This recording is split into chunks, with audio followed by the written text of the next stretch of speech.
자, 김종천의 신명나는 소통, 신명나는 세상. 이름하여 신나소 신나세.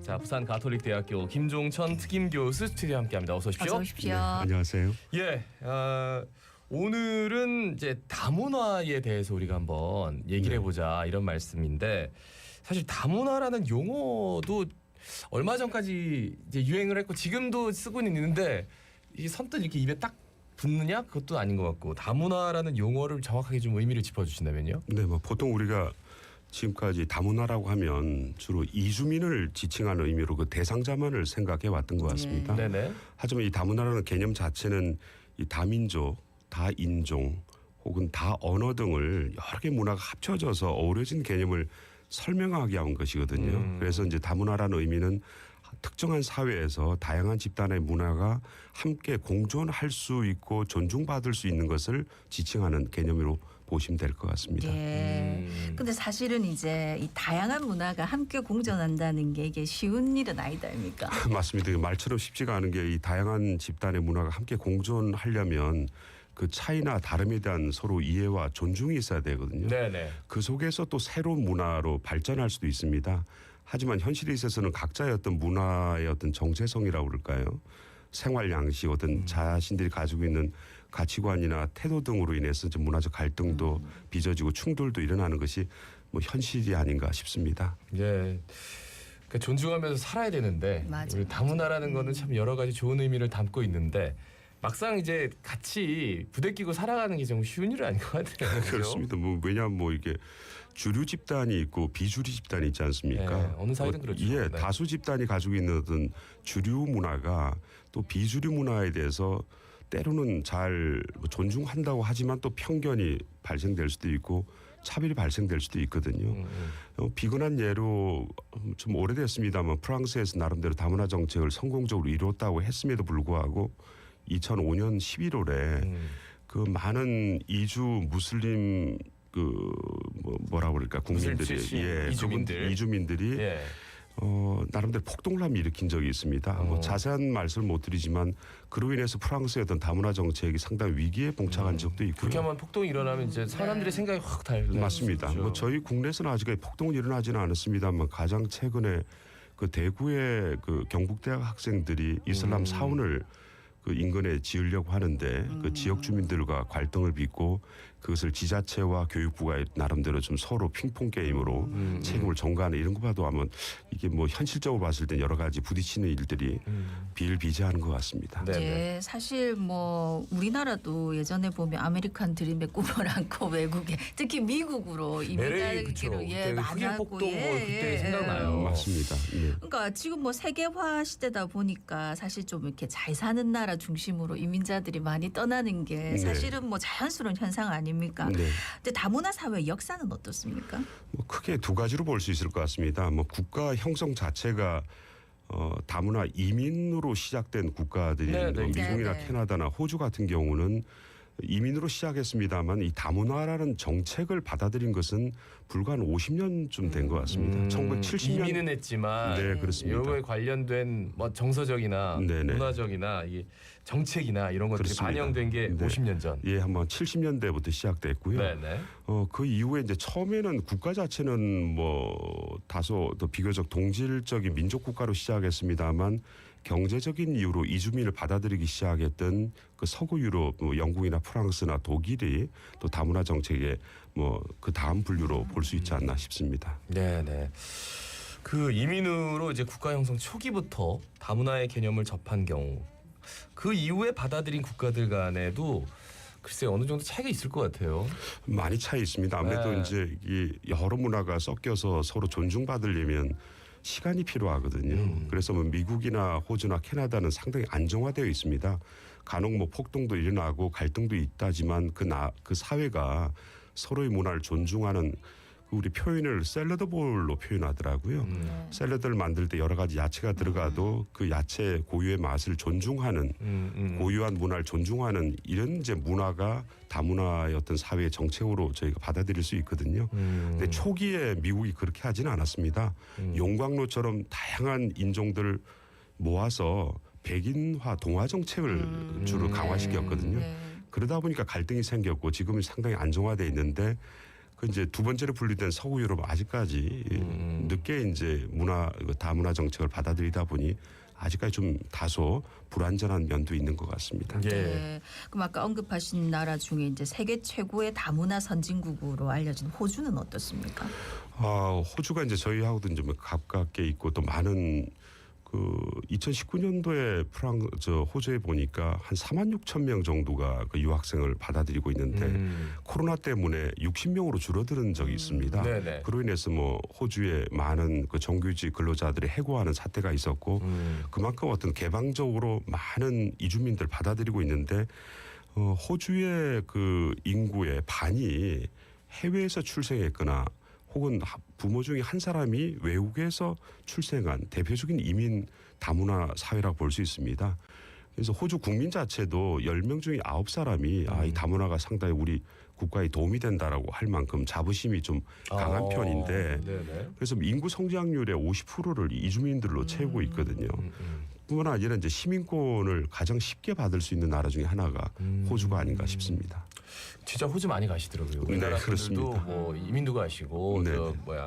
공부도 많이 하고 오고. 근데 우리나라의 뭐 프로 골프 선수들도 호주에 네, 가서 세계적인 네. 뭐 워낙 월이라 선수니까. 해가지고 맞습니다. 가서 일하면서 공부도 맞습니다. 많이 하고. 네. 예. 그 우리나라 얘기를 좀 할게요. 네. 뭐 외국인도 많이 늘어왔고 다문화 가정도 많이 있지만 호주만큼 뭐 다문화 사회다. 아니면은 뭐 많은 분들이 어떤 하나의 그 룰 같은 것들을 공감한다. 거기까지는 아닌 것 같아요. 그래서 통상적으로 이제 다문화 사회라면 첫 번째 기준이 인구 비중을 이야기를 하는데요. 네네. 전체 인구 비중이 한 5% 정도가 돼야만 이 다문화 사회에 진입했다라고 그럽니다. 우리나라가 2019년도 코로나 전에 한 4.87%까지 올라갔었거든요. 아하. 근데 이제 코로나 기간에 쭉 빠져. 이건 우리나라만의 문제가 아니라 호주도 그랬고 다른 네. 전 나라도 세계 같은 것이네요. 본국으로 다 돌아가는 네. 시기에는 저희가 한 3.79%까지 떨어졌다가 3.79. 작년에 한 4.3%대까지 다시 회복됐습니다. 네. 그래서 뭐 정확하게 인구 비중으로 본다면 대한민국도 다문화 사회로 진입을 눈앞에 두고 있다, 뭐 코앞에 두고 있다라고 이야기할 수 있을 것 그게 같습니다. 많은데 네. 아직 5%가 채 안 되네요. 네, 그러니까 그렇습니다. 굉장히 우리 주변에서 많이 많은 많은 것 보이는데. 같은데 또 그렇지도 예. 않습니다. 그러니까 이제 외국인의 인구 비중으로 볼 때는 다문화 사회로 진입을 눈앞에 두고 있다 이렇게 하셨는데 그렇다고 이제 인구 비중만으로 다문화 사회로 평가할 수 있는 건 아니겠지요? 맞습니다. 결코 사람만 많다고 되는 것이 아니라 그 다문화 자체가 존중되고 그 다문화의 인종과 민족들이 자신의 갖고 있는 보편적 권리가 수용되고 존중받고 공존할 수 있을 때 가능하기 때문에 그러려면 그 특정한 사회가 사회문화 제도에 걸친 어떤 전반적인 기반을 어느 정도 갖추고 있고 그 기능을 발휘할 수 있을 때 다문화 사회라고 할 수 있을 것 같습니다. 그러니까 요즘은 뭐 역사나 문화 뭐 이런 것들 그러니까 사회 파트의 교과서 보면은 좀 우리 때랑은 확실히 좀 네, 달라진 것 네, 같아요. 네, 네. 용어들도 그렇고. 이 말씀대로 다문화 사회를 위한 기반 조성 우리나라는 뭐 어느 정도 진행이 되고 있다고 보십니까? 아직까지 뭐 저희가 미진한 부분이 많이 있습니다만 그래도 16년 전인 2007년도 제한 외국인 처우 기본법을 비롯해서 2008년도 다문화 가족 지원법을 이미 제정했고요. 네네. 2009년부터 매년 3년마다 이 다문화 가족에 대한 기초 조사를 하고 있습니다. 그걸 통해서 이제 중장기 계획을 세우는데 올해 마침 4차 다문화 가족 정책 기본 계획을 발표했었거든요. 이 내용을 보면 한 4가지로 추격할 수 있을 것 같은데 아동들이 성장하면서 단계별로 어떠한 지원이 필요한지에 대한 정부 지원을 밝혔고요. 네네. 두 번째는 결혼 이민자들이 한국 사회에서 어떻게 정착하는 주기별로 또 무엇을 지원해야 되는지 그 내용을 담고 정착 있고 주기별 지원. 앞서 다문화 사회 기본적 조건에 해당되는 다문화 문화를 존중하는 이러한 또 상호 존중에 대한 내용이 나와 있고요.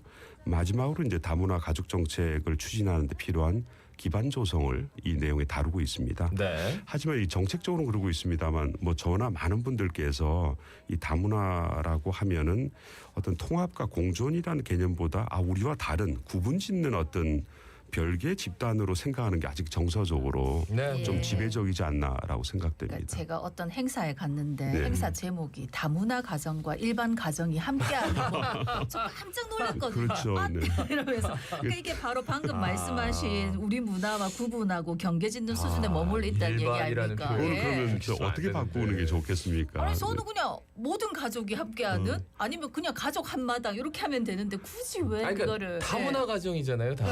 맞습니다. 근데 이제 그러니까 다문화 가정이잖아요. 네네 예. 맞습니다. 한국 사람들이 이렇게 결혼해 다문화 가정일 그렇죠. 수도 있고. 예. 그냥 다문화 가정 대잔치. 그냥 그렇게 아, 하면 네. 되지. 그렇게 해도 되고 그냥 뭐 온 가족 대잔치 이렇게 하면 될 것 같은데. 정부에서는 통계 이야기할 때 네. 다문화 가족과 전체 가정 이렇게 표현합니다. 아. 전체라는 것을 안에 이제 다문화라고 네. 해서 어떤 보호 장치는 필요하긴 하니까. 네네네 예, 예. 통계를 보면 예. 다문화 아동 청소년 전체 청소년 이렇게 해서 이제 부분을 또 통합적인 네. 의미로 끌어내는 것 그러니까 같습니다. 이게 용어 하나도 아직까지는 좀 과도기인 것 같기도 하고 네. 뭘 써야 될지가 막막하기도 하고 네. 그래서 이제 우리 문화랑 좀 구분하고 경계지는 수준에 좀 머물러 있다. 네. 예, 저희도 이제 반성은 하는데 막상 그 때가 되면 네. 그러니까 멈칫하는 것도 있어요. 그러니까 예. 우리가 많이 안 접해서 그래. 제가 또 개인적인 경험인데 어린이집 유치원에 무슨 행사가 있어서 갔더니 많더라고요. 네, 아이들은 전혀 많습니다. 구별짓지 않아요. 그냥 그렇습니다. 다 똑같은 친구들이에요. 선생님들이나 네. 구별하지. 예. 맞습니다. 그만큼 아직까지 우리 정부가 포괄적으로 다문화 가정을 다루지는 못하고 있고요. 네. 주로 다문화라면은 다문화 가족의 포커스를 맞춰서 가족에 대한 법적 개념으로 뭐 결혼 이민자라든지 대한민국 국적을 취득한 자로 이제 한정을 하고 있습니다. 네, 네. 이러다 보면 이주 노동자라든지 유학생이라든지 난민이라든지 동포 세터민 이분들이 다 배제되어 있거든요. 그러니까 어떤 포괄적으로 가는 것도 하나의 또 과제가 아닌가 싶습니다. 예. 네, 네. 우리나라 다문화 가정 실태는 어느 정도입니까? 앞서 말씀드렸듯이 중장기 지원 정책을 수립하기 위해서 3년마다 조사를 하는데 네.